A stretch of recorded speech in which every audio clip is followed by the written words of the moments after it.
Hey guys, welcome back to my channel. I am just going to do a kind of short little video today on something I ran into. I got basically all my bedwood cut to size. I haven't squared off the edges yet. I'm still waiting. I'm trying to decide whether I want to order strips or not, but got the bed on, got the tailgate on, and one of the things I ran into was this bed. There's these little brackets that go in right here on the side, and what they do is they're basically a support bracket for this, the bolt that goes in right here for the tailgate chains. And come to find out, I can't find anybody who makes this replacement part. So I looked and looked. I guess it's called tailgate chain support bracket or whatever, but it's basically a flat metal piece that goes right in there, has two bolts in there, and then it's got a kind of like a flat bar that goes inside that hole right there. If I can get out of the light, it goes in there, and then it will have a nut on that back side so you can screw that bolt in for the tailgate chains. Now, the tailgate chains, they have kind of a interesting bolt. It's kind of a bolt. It's got a stop nut on it, but it's kind of rounded at the end that lets it pivot on that tailgate chain. So I eventually found one person on eBay that makes a replacement for this, but it was $40 plus another $20 shipping, and for such a simple part to pay $60 for that plus another 10 or 15 bucks a piece for those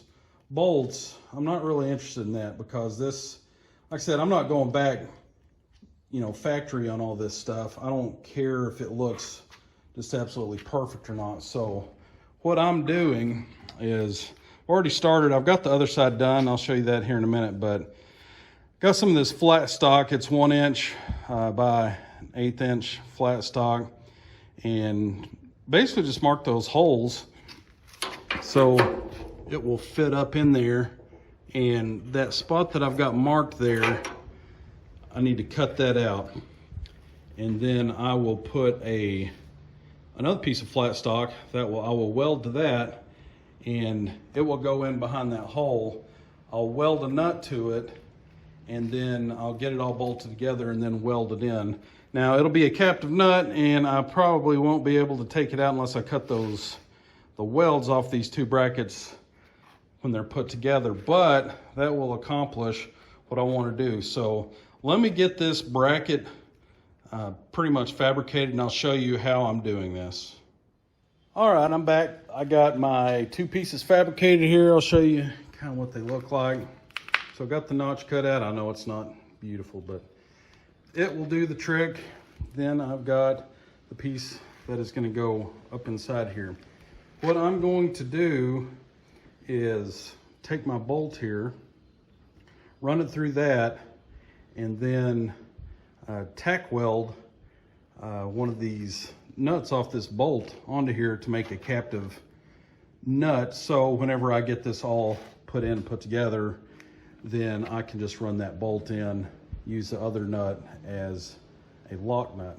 So let me get this kind of thrown together. Also, just so you know, these holes here, if you ever do run into this, these are the same bolts that, there's really two main bolts to these trucks. I think one's I think it's a 7/16,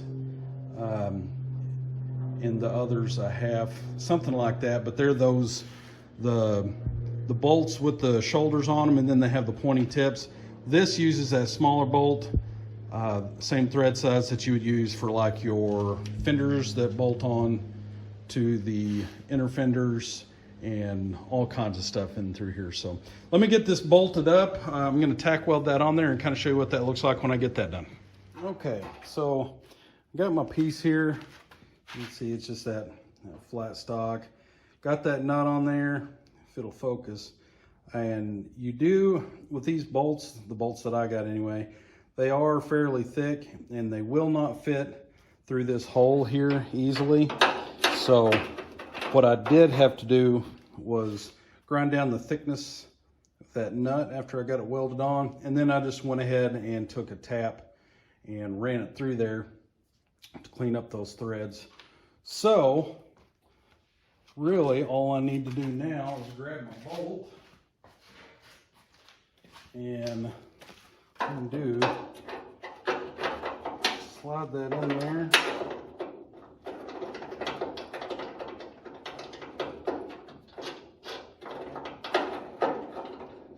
Get it lined up.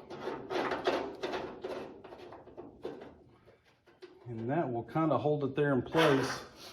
And I'm going to get my other bolts to bolt this in. I'll go ahead and bolt this in, and then I will mark this flat stock here where I need to cut it off so it won't be sticking out. Then I will take it and weld that all together, and that should just about be it. So we'll get that done. All right, so you can kind of see what I got going there. I'll have to straighten that plate out. I've got it a little loose here, so I can get that welded in there, and that should hold it. I'll go ahead and get that zipped up, and we will see how that tailgate chain fits on there. All right, so I got the brackets all welded together. As you can see, you know, obviously I'm not the best welder, but that is what it looks like. You got your little nut captive in there. So one thing I ran into with this is that old bolt I was telling you about. You know, it's kind of rounded off. That's factory, that's fine. If you're using new parts, that's great. If you don't want to spend a bunch of money on fancy parts and you're just doing this to be functional, this will work just fine. So what I found is on this tailgate bracket, there's kind of a little dip right there. That's so it can ride back and forth. So my solution to that was, in the spirit of reusing parts, I had all these old lug nuts, the factory lug nuts, that I'm never going to use for anything. So I drilled that lug nut out to the size to fit this bolt. So I can slip it on just like that. And since those are kind of rounded to fit in the wheel, that fits perfect for a little pivot point in this little bracket. So go ahead and throw this nut on. And then I got an old nasty washer that came off something. So I can give it a little support up against that bed.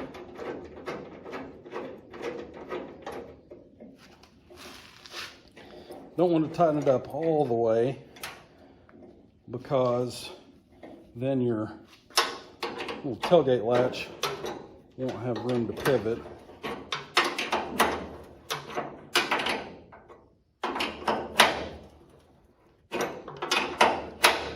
Just snug that up a little bit there, have a pivot there. You can see I got the same setup on this other side. Go ahead and throw this tailgate up.